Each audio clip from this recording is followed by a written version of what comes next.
हाँ देखें बच्चों, तो आज हम क्या है, एड ग्रेड अभ्यास पुस्तिका का अध्याय 1 पढ़ेंगे, जो कि पूर्णांक से है कक्षा 7 का। ठीक है, तो विषय गणित है यहाँ पर अपना अध्याय 1 पूर्णांक। ठीक है, तो इसके यहाँ पर क्या है, पहले जो 4 प्रश्न है वो बोर्ड पर यहाँ पर आपको लिखे हुए हैं। ठीक है, तो पूर्णांक हैं तो उन्हीं से संबंधित आपको इसमें प्रश्न उसमें मिलेंगे। ठीक है, तो देखें यहाँ पर पहला प्रश्न क्या दिया है, दिए गए विकल्पों में से सबसे छोटा पूर्णांक कौन सा है। क्या दिया है, -1, 1, 0 और -2। तो सबसे छोटा जो पूर्णांक है वो क्या है, यहाँ पर -2 है, क्योंकि यहाँ पर क्या है, माइनस में जो नंबर जितना ज्यादा न्यूमेरिकली बड़ा होगा वो उतना ज्यादा ही छोटा माना जाता है। मतलब यहाँ पर जैसे क्या है, यहाँ पर जैसे 0 फिर -1, तो इसका मतलब ये है कि 0 से छोटा -1 है। फिर क्या, -2, यानी इसका मतलब ये है कि -1 से भी छोटा -2 है। तो जब भी यहाँ पर आपको पूर्ण, यहाँ पर क्या है, कोई छोटा बड़ा नंबर यदि दिया है, तो माइनस में यदि कोई नंबर दिया है तो उसकी न्यूमेरिकल वैल्यू जितनी ज्यादा होगी वो उतना ही छोटा होगा। ठीक है, तो देखने में आपको 2 लिख रहा है, लेकिन -2 यानी इसका मतलब सबसे छोटा पूर्णांक यहाँ पर -2 है।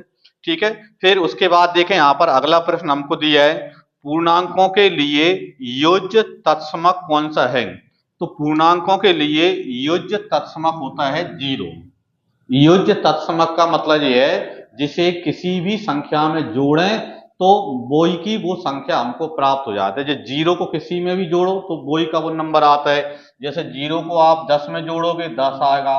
ठीक है, 0 को आप क्या है 5 में जोड़ोगे तो 5 आएगा, 0 को 15 में जोड़ोगे तो 15 आएगा, 1000 में जोड़ोगे तो 1000 आएगा। इसलिए यहाँ पर 0 क्या है, योज्य तत्समक है। और यदि आपसे पूछा होता है कि गुणा का तत्समक क्या है, तो गुणा का तत्समक का आंसर आपका 1 होता है। यदि गुणा में पूछा होता है, योज्य में पूछा है मतलब 0 आपका आंसर है। ठीक है, फिर अगले प्रश्न पर देखें, यहाँ पर तीसरा प्रश्न है आपका। ठीक है, जो आपकी बुक दे रखी है उसी क्रम में लिखे हैं और उसी में से यहाँ पर प्रश्न ये दिए गए हैं। ठीक है, तो क्या दिया है, a भागित -1 का मान क्या होगा। ठीक है, a भागित -1 की वैल्यू आपको निकालना है। 1 का भाग जब भी हम किसी संख्या में देते हैं तो वही का वो नंबर आता है। तो 1 का भाग a में देंगे तो a ही आएगा, लेकिन माइनस का है इसलिए माइनस का a हो जाएगा। इसका मतलब आपका आंसर क्या हो जाएगा, यहाँ पर माइनस का है। ठीक है, जब भी आप क्या है, यदि -1 का भाग देंगे तो उसका चिन्ह बदल जाएगा, केवल प्लस का होगा तो माइनस का होगा हो जाएगा और माइनस का होगा तो प्लस का हो जाएगा। ठीक है, फिर अगले प्रश्न पर आते हैं। चौथा प्रश्न हमारा है, -16 भागित 6 प्लस -2 का मान क्या होगा। ठीक है, तो इसको थोड़ा सा मैं सॉल्व करके बताता हूं। देखो, पहले ब्रैकेट के अंदर वाली संख्याओं को पहले सॉल्व किया जाता है। देखो, -16 भागित, अब देखो 6 प्लस -2, तो 6 प्लस -2, तो 6 में से -2, क्योंकि माइनस और प्लस यानी माइनस होता है, तो 6 में से 2 कम करेंगे तो यहाँ पर कितने आ जाएंगे, 4 आ जाएंगे। यानी इसका मतलब ये हुआ कि -16 में 4 का भाग दोगे तो 4 का भाग 16 में दोगे तो कितने आ जाएंगे, 4 आ जाएंगे, और माइनस के हैं तो माइनस के 4 आ जाएंगे। यानी -4 आपका आंसर इसमें बन जाएगा। यानी डी वाला ऑप्शन आप इसको अटेंड कर देंगे। तो इनको नोट करें और आगे हम बढ़ाते हैं।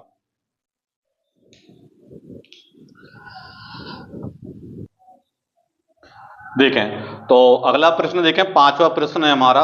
क्या दिया है, यदि सोमवार को श्रीनगर का तापमान -3 डिग्री सेल्सियस था और मंगलवार को तापमान 3 डिग्री सेल्सियस और कम हो गया, तो मंगलवार को श्रीनगर का तापमान क्या होगा। ठीक है, तो देखें, सोमवार को कितना था, यहाँ पर -3 डिग्री सेल्सियस था और मंगलवार को 3 डिग्री सेल्सियस और कम हो गया, मतलब और नीचे चला गया, यानी -3 और हो गया। तो इस प्रकार यदि आप देखें तो -3 में से -3 और हो गया, यानी इसका मतलब यह है कि मंगलवार को जो तापमान है वो माइनस और माइनस यानी माइनस के कितने होगा, यहाँ पर 6 डिग्री हो गया। यानी मंगलवार को श्रीनगर का जो तापमान है वो कितना होगा, यहाँ पर -6 डिग्री हो जाएगा। ठीक है, तो ये अपना आंसर हो जाएगा इसका 5वें का, डी नंबर का। ठीक है, फिर अगले प्रश्न पर चलते हैं। अगला प्रश्न क्या दिया है, एक ऐसा पूर्णांक युग्म लिखिए जिनका योग -3 है। ठीक है, तो ऐसे 2 पूर्णांक लेने हैं जिनका योग कितना आता है, -3 आता है। तो ऐसी कई संख्याएं हो जाएंगी, इसमें जरूरी नहीं कि जो मैं लिखूं वो ही होगा, केवल मैं समझा रहा हूं वो देख लें। तो यहाँ पर क्या है, ऐसी दो संख्याएं जिनको प्लस करें तो माइनस के 3 आते हैं। तो देखें यहाँ पर आप क्या लिख सकते हो, जैसे मैं यहाँ पर माइनस के 5 और प्लस के 2 ले लूं, ठीक है। तो -5 और +2 करेंगे तो कितने आ जाएंगे, -3 आ जाएंगे, ठीक है। यानी यहाँ पर क्या है, -5 +2 यानी कि -3 आपको प्राप्त हो जाएंगे। तो वो दो पूर्णांक कौन सी हैं, -5 और 2 आप ले सकते हो। और भी बहुत सी संख्याएं हैं, जैसे आप यहाँ पर क्या -6 और +3 भी ले सकते हो, ठीक है। जैसे -8 और +5 भी ले सकते हो। तो बहुत सी संख्या यहाँ पर बनेंगी, तो एक यहाँ पर मैंने ये लिख दिया, तो इसका आंसर उसमें हो गया, ठीक है। फिर अगला देखें, अगला 7वें नंबर का प्रश्न दिया है, एक ऋणात्मक पूर्णांक और एक धनात्मक पूर्णांक लिखिए जिनका अंतर -8 है। अब क्या करना है, एक ऋणात्मक पूर्णांक लेना है और एक धनात्मक पूर्णांक लेना है जिनका अंतर कितना हो, -8 हो यहाँ पर, ठीक है। जिन यहाँ पर धनात्मक पूर्णांक लिखिए जिनका अंतर -8 हो, जिनको घटाने पर कितने आए, -8 आए। तो ऐसे एक धनात्मक पूर्णांक कोई भी ले सकता हूं मैं, जैसे मैंने यहाँ पर क्या है, एक धनात्मक पूर्णांक यहाँ पर 3 ले लिया, ठीक है। और एक यहाँ पर ऋणात्मक पूर्णांक यहाँ पर क्या है, ऐसा पूर्णांक लेना है मुझे, एक धनात्मक पूर्णांक 3 और एक यहाँ पर क्या लेना है मुझे, यहाँ पर ऋणात्मक पूर्णांक। तो ऋणात्मक पूर्णांक में -5 ले लेता हूं। तो यहाँ पर यदि आप देखोगे तो -5 और +3 का अंतर यदि हम करेंगे तो -8 आएगा। कैसे आएगा, देखें यहाँ पर, जैसे -3 और माइनस यहाँ पर 3, तो क्या है, माइनस के क्या होंगे यहाँ पर 8 यहाँ पर बनेंगे। तो आपका आंसर क्या लिख दोगे आप, -5, 3, ठीक है। एक ऋणात्मक हो गया और एक धनात्मक, जिनका अंतर करेंगे तो -8 आपको मिल जाएगा, ठीक है। इसको यहाँ पर नोट कर लें और फिर आगे चलते हैं। हाँ देखें, तो अगले प्रश्न हमारा है, प्रश्न नंबर 8वां है, पूर्णांकों का एक ऐसा युग्म लिखिए जिसका योग 0 और अंतर 10 हो, ठीक है। ऐसा आपको एक जोड़ा लिखना है जिनका योग करें, या ऐसा योग करना है जिनका योग करें तो कितना यहाँ पर क्या 0 आ जाए, और अंतर करें तो यहाँ पर कितना आ जाए, 10 आ जाए। यानी ऐसे जो संख्याएं जिनको प्लस करें तो 0 आ जाए और माइनस करें तो 10 आ जाए, वो भी प्लस का। तो ऐसी दो संख्याएं 5 और -5 हैं, ठीक है। 5 और -5 ऐसी दो संख्याएं हैं जिनको यदि आप प्लस करोगे, क्यों प्लस करोगे, तो 5 प्लस -5, तो -5 से +5 कट जाएंगे, 0 आ जाएगा। और इनका यदि अंतर करते हो तो 10 मिलेगा, क्योंकि 5 और माइनस के 5, तो माइनस और माइनस प्लस के 5 हो जाएंगे, तो 5 और 5 प्लस के 10 हो जाएंगे। तो इस प्रकार आपका आंसर क्या बनेगा, यहाँ पर 5 और -5 आपका उत्तर इसमें हो जाएगा, ठीक है। फिर प्रश्न नंबर 9 देखें, यहाँ पर 9वां प्रश्न क्या दिया है, मान ज्ञात कीजिए। क्या करना है, -42 × 12, 12 का गुणा करना है -42 में। तो जैसा गुणा करते हैं वैसा करो आप, तो माइनस दिया तो माइनस लिख देंगे। 12 का गुणा 2 में, 12 दूनी 24 यानी 2 हासिल, ठीक है। फिर 12 चौक 48 और 2 यानी कितने, 50, ठीक है। माइनस है तो यहाँ पर माइनस लगा देंगे, तो कितने आ जाएंगे यहाँ पर, -502 आपका आंसर हो जाएगा, ठीक है। इसको नोट कर लो आप। फिर अगले प्रश्न यानी प्रश्न नंबर 10 पर चलते हैं। प्रश्न नंबर 10 देखें, यहां पर क्या दिया है, किसी पूर्णांक x के लिए -1 × x किसके समान होगा, ठीक है जी। इसी में हम पहले भी पढ़ चुके हैं कि जब भी आप किसी संख्या में माइनस का गुणा करेंगे तो उसका चिन्ह बदल जाएगा। तो x का x ही आएगा, लेकिन माइनस का x आ जाएगा। 1 का गुणा x में करेंगे तो x आएगा, लेकिन माइनस दिए तो माइनस का x उसका आ जाएगा। तो इसका आंसर आपका -1 x हो जाएगा, ठीक है। फिर अगले प्रश्न पर चलते हैं, प्रश्न नंबर 11, ये थोड़ा सा बड़ा है इनकी अपेक्षा। क्या दिया है, दोपहर 12 बजे तापमान 0 से 10 डिग्री ऊपर था। तो 0 से 10 डिग्री ऊपर था, मतलब दोपहर 12 बजे तापमान कितना था, 10 डिग्री सेल्सियस था, प्लस का 10 था, ठीक है। यदि यह आधी रात तक 2 डिग्री सेल्सियस प्रति घंटे की दर से कम होता है, आधी रात मतलब रात के 12 बजे तक 1 घंटे में 2 डिग्री सेल्सियस तापमान क्या जाता है, घट जाता है, कम हो जाता है, तो किस समय तापमान 0 से 8 डिग्री सेल्सियस नीचे होगा। तो आपको ये बताना है कि 0 से 8 डिग्री नीचे कब होगा। तो इसका मतलब ये है कि कब यह तापमान -8 डिग्री सेल्सियस कितने बजे हो जाएगा। तो सीधा सा देखो, अभी प्लस के 10 हैं और माइनस के 8 करना है, तो 10 डिग्री तो यही कम हो जाएंगे और 8 डिग्री नीचे और ले जाना है। तो सीधा सा आपको जो तापमान है वो 18 डिग्री सेल्सियस क्या करना पड़ेगा, कम करना पड़ेगा। और 18 डिग्री सेल्सियस कम करना है तो टाइम कितना लग जाएगा, तो 1 घंटे में 2 डिग्री सेल्सियस। तो 18 डिग्री सेल्सियस कम करने के लिए 9 घंटे टाइम इसमें लग जाएगा, मतलब 9 घंटे बाद। ठीक है, और 9 घंटे बाद, तो इसका मतलब 9 घंटे बाद कितना समय होगा वो आपको बता दो। तो 12 बजे से 9 घंटे बाद, तो इसका मतलब 12 बजे से 9 घंटे बाद, मतलब 9 यहाँ पर बच जाएंगे, वो भी रात 9 बजे। तो एक तो आंसर आपका जो होगा यहाँ पर रात 9 बजे हो गया उसमें। ठीक है, लेकिन इसमें एक प्रश्न और भी जुड़ा हुआ है। एक आंसर हो गया आपका, एक और क्या दिया है कि आधी रात को तापमान क्या हुआ। तो आधी रात को तापमान मतलब दोपहर 12 बजे से रात के 12 बजे तक 12 घंटे हो गए, और 1 घंटे में 2 डिग्री सेल्सियस तापमान कम होगा। तो इसका मतलब 12 घंटे में 24 डिग्री सेल्सियस तापमान घट जाएगा, और 24 घट जाएगा तो अभी कितना है, 10 है। ठीक है, अभी इधर इधर क्या है, तापमान कितना है, 10 है। तो 10 में से 24 डिग्री कम हो जाएगा तो कितने बचेंगे, -14 डिग्री सेल्सियस बचेंगे। तो रात के 12 बजे तक तापमान कितना हो जाएगा, 14 डिग्री सेल्सियस हो जाएगा। तो दूसरा आंसर ये हो जाएगा। ठीक है, पहला आंसर कितने हो जाएंगे, रात 9 बजे, और दूसरा आंसर क्या हो जाएगा यहाँ पर, -14 डिग्री सेल्सियस दूसरा आंसर आपका बन जाएगा उसमें। ठीक है, इसको नोट कर लें और फिर आगे बढ़ते हैं। हाँ देखें, तो हमारा 12वां प्रश्न दिया है, क्या दिया है, ऐसे दो पूर्णांक लिखो जो -3 से छोटे हों और जिनका अंतर -3 से अधिक हो। ठीक है, यहाँ पर माइनस, यहाँ पर क्या है, ऐसे दो पूर्णांक लिखना है जो 3 से तो छोटे हों लेकिन जिनका अंतर करें तो -3 से यहाँ पर कैसा है, अधिक है। तो सीधा सा है कि -3 से छोटे पूर्णांक यानी संख्यात्मक रूप में वो क्या है, माइनस के बनेंगे, और 3 से बड़े बनेंगे। यानी जैसे आप -4 ले सकते हो और -5 भी यहाँ पर आप ले सकते हो। ठीक है, तो -4 और -5 ऐसे दो पूर्णांक हैं जो -3 से कैसे हैं, छोटे हैं। ठीक है, क्योंकि इनकी संख्यात्मक वैल्यू ज्यादा है लेकिन माइनस में, इसलिए वो छोटे माने जाएंगे।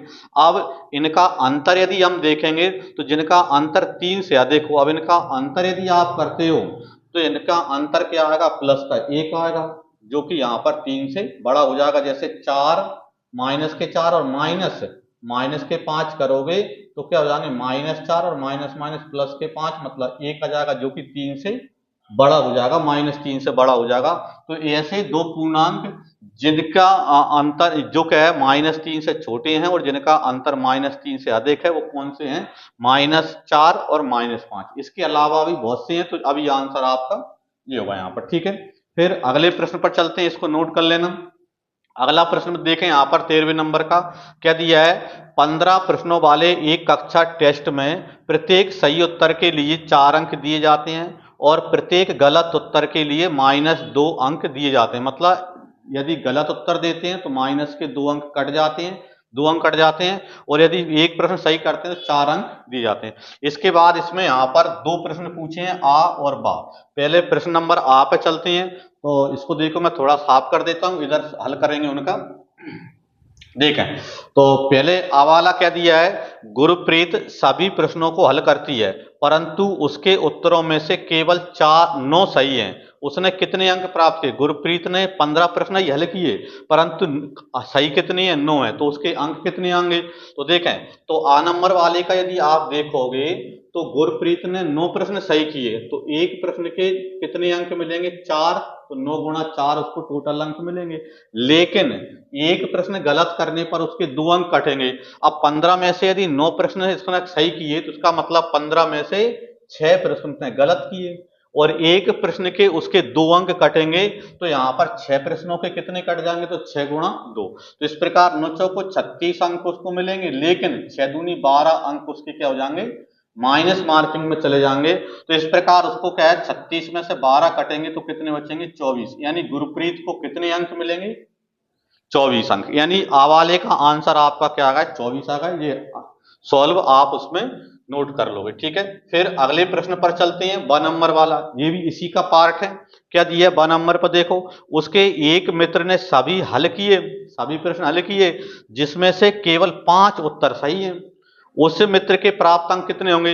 अब देखो उसके 5 प्रश्न सही हैं तो एक प्रश्न के कितने मिलेंगे? 4। तो 5 प्रश्न के 5 चौको 20। लेकिन यहां पर 10 प्रश्न गलत भी किए, क्योंकि 15 में से 5 सही है, इसका मतलब 15 में से 10 गलत हैं। तो 10 गलत हैं तो एक प्रश्न के 2 अंक कटेंगे, तो 10 प्रश्नों के तो 10 गुणा 2 अंक कट जाएंगे, तो उसको मिलेंगे 5 चौको 20 अंक। और कटेंगे कितने? 10 दूनी 20 अंक। यानी इसका मतलब यह है कि उसको कितने अंक मिलेंगे? 0 अंक मिलेंगे, ठीक है। तो उसको क्या है, 1 नंबर वाले का उत्तर क्या हो जाएगा? यहां पर क्या है, 0 हो जाएगा। तो इस प्रकार इसका उत्तर हो जाएगा। इसको आप उसमें नोट कर लें और अगले प्रश्न पर चलें। देखें तो अगला 14वां प्रश्न हमारा है, क्या दिया है? एक बहुमंजिला इमारत में जमीन से ऊपर 25 मंजिलें हैं और प्रत्येक की ऊंचाई 5 मीटर है। जमीन के नीचे भी 3 तल हैं और प्रत्येक की ऊंचाई 5 मीटर है। इमारत की लिफ्ट 1 मीटर प्रति सेकंड की गति से चलती है, तो एक व्यक्ति 50 मीटर की ऊंचाई से दूसरी मंजिल पर पहुंचने में कितना समय लेगा? ठीक है, तो 50 मीटर की ऊंचाई से दूसरी मंजिल तक उसको जाना है, तो 50 और दूसरी मंजिल के लिए यहाँ पर 50 से क्या होगा, जमीन के तल पर आएगा, और दूसरी मंजिल पर जाने के लिए 2 लिफ्ट उसको और नीचे जाना पड़ेगी। मतलब एक यहाँ पर एक स्तर की ऊंचाई कितनी है? 5 मीटर है, तो 2 नीचे और जाएगा तो कितने हो जाएंगे? 5 दूनी 10। यानी उसको टोटल यहाँ पर 60 मीटर क्या करना है? नीचे जाना है। अब 60 मीटर नीचे जाने में कितना टाइम लगेगा वो आपको बताना है। तो लिफ्ट की जो गति है वो 1 मीटर प्रति सेकंड की गति है, मतलब 1 मीटर 1 सेकंड में चलती है। तो 60 मीटर नीचे जाने के लिए उसे कितने सेकंड लगेंगे? 60 सेकंड, ठीक है। यानी समय जो निकलेगा, तो समय बराबर वैसे भी आप जानते हो दूरी बटे चाल, तो दूरी 60 मीटर और चाल कितनी है? 1, यानी 60 सेकंड का टाइम उसको लग जाएगा, ठीक है। समय बराबर दूरी बटे चाल, तो चाल कितनी है? 1 मीटर प्रति सेकंड, और दूरी कितनी चलने उसको? 60 मीटर, ठीक है। तो 60 सेकंड उसको यहाँ पर इसमें लग जाएगा यहाँ पर, ठीक है। ये आंसर हो जाएगा इसका। फिर अगले प्रश्न, यानी कि यहाँ पर प्रश्न नंबर यहाँ पर क्या है, 15 पर चलते हैं, जो कि एक पैटर्न दिया है यहाँ पर, ठीक है। तो इस प्रकार के पैटर्न आपको क्या है, नेस और ओलंपियाड एग्जाम में भी आने वाले हैं। तो देखें क्या दिया है, पैटर्न देखिए और उसे आगे बढ़ाइए। देखो 5 गुणा 5 25, फिर आगे क्या दिया है, 5 गुणा 4 20 होते हैं, माइनस के 20। इसको किस प्रकार लिखा? -25 + 5। फिर आगे क्या लिखा, 5 -5 × 3 मतलब माइनस के 15। फिर कितने हुए यहाँ पर? -20 + 5। यहां से यदि आप देखो तो इधर क्या है, पहले 25 था, अब 20, ठीक है। इधर 5 5 ही चल रहा है। यानी यहां पर यदि अगले पैटर्न पर जाओगे तो क्या आएगा, 5 दूनी 10 आ जाएगा माइनस का। इसको लिखोगे कैसे? तो इधर देखें 25 20, इसका मतलब यहां पर 15 लिखोगे माइनस के, तो प्लस के कितने? 5, ठीक है। -15 में से +5 यानी माइनस के 10 आ जाएंगे। फिर अगला देखें, -5 × 1 यानी माइनस का 5 हो जाएगा। इधर आप कैसे लिखोगे? तो देखो 15 के बाद अब कितने आएंगे? 10, ठीक है। यहाँ पर 5 5, यहाँ पर प्लस हो रहा है, प्लस का 5 बढ़ रहा है, तो प्लस कितने यहाँ पर? 5। देखो प्लस के 5 माइनस के 10 माइनस का 5 हो जाएगा, ठीक है। इसी प्रकार आगे देखो -5 का गुणा 0 से करेंगे तो 0 आएगा। इधर आप कैसे लिखोगे? तो देखो माइनस का यहाँ पर 10 है, तो अगले पे क्या आएगा? माइनस का 5 और +5 है, तो देखो +5 और -5 0 हो जाएगा यहाँ पर, ठीक है। फिर आगे चलते हैं, तो -1 और -5 का गुणा करेंगे तो प्लस का 5 हो जाएगा। यहाँ पर देखो अब और -5 और कम हो जाएंगे, तो यहाँ पर क्या जाएगा? 0 आ जाएगा और प्लस का 5 आ जाएगा, तो 0 + 5 यानी प्लस का 5 हो जाएगा। फिर अगले पे चलते हैं, तो देखो 5 दूनी 10 हो जाएंगे प्लस के, माइनस और माइनस प्लस के 10 हो जाएंगे, ठीक है। अब आगे देखें तो फिर देखो 5 प्लस हो जाएंगे, तो यहाँ पर 5 और प्लस कितने? 5, तो देखो प्लस के 5 और प्लस के 5 यानी प्लस का 10 हो जाएगा। फिर आगे चलते हैं, तो 5 दिए 15 हो जाएंगे प्लस के, और आगे क्या हो जाएगा यहाँ पर? प्लस के 10 और प्लस के 5, तो 10 और 5 यानी 15 हो जाएंगे। तो इसमें +5 होता जा रहा है, और उधर क्या चल रहा है? 5 + 5 + 5 अपना चल रहा है। तो इस प्रकार ये अपना पैटर्न पूरा हो जाएगा। इसको यहाँ पर अच्छे से नोट कर लें, अच्छे से समझ लें, और यदि यहाँ पर आपको नहीं आए समझ में तो उसको कमेंट बॉक्स में लिखें, इसको एक बार और समझाएंगे और क्लास में भी आकर आप बताएं उसको, ठीक है। और वीडियो को यहाँ पर क्या है, लाइक जरूर कर लीजिए और ज़्यादा से ज़्यादा बच्चों तक इसको शेयर कीजिए, जिससे ज़्यादा से ज़्यादा बच्चे इसका लाभ उठा सकें यहाँ पर। ठीक है, धन्यवाद।